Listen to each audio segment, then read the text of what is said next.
So I just got this book. It's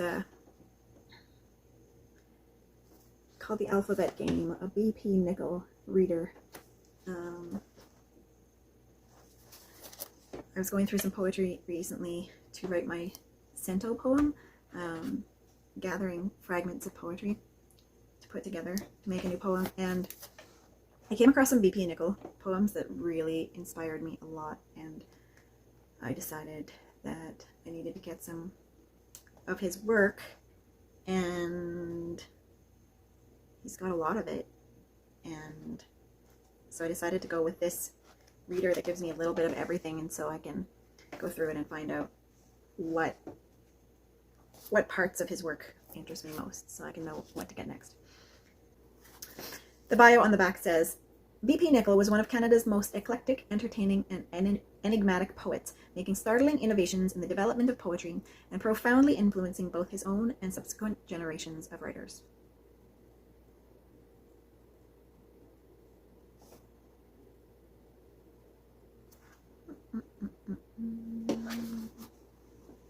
There are lots of drawings.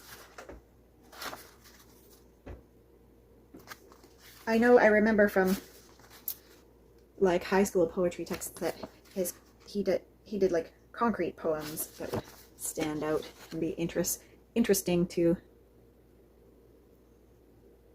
not getting focused.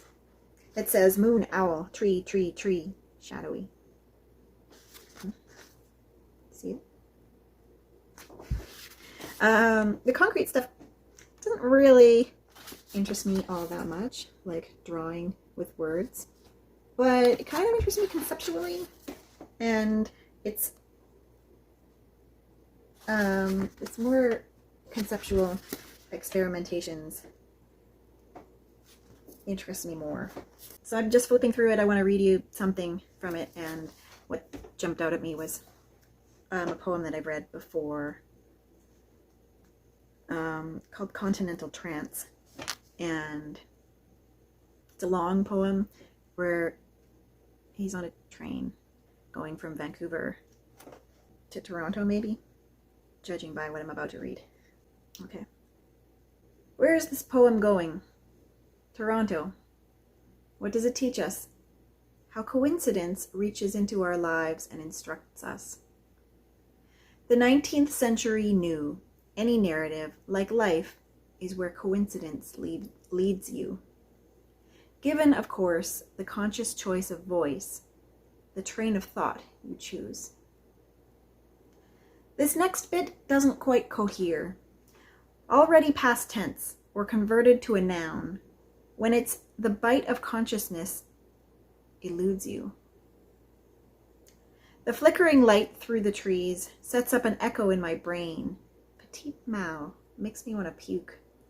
But the trees, so clustered, a bird could walk the branches 1,000 miles or more. It is a map of consciousness. What the light yields disgorges, perceived through a pattern of branches the birds fly free of.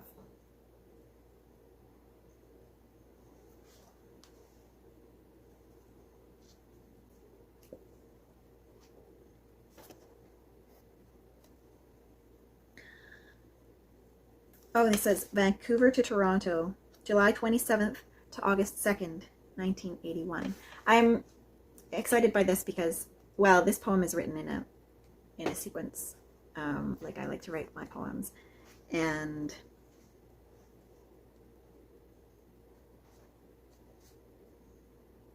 I like the way he uses just observation of mundane things in life and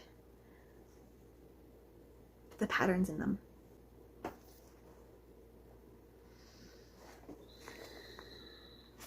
Shadowy shadow, shadowed shadowing, shadows shade, shedding, shed, shies, shaded, shift.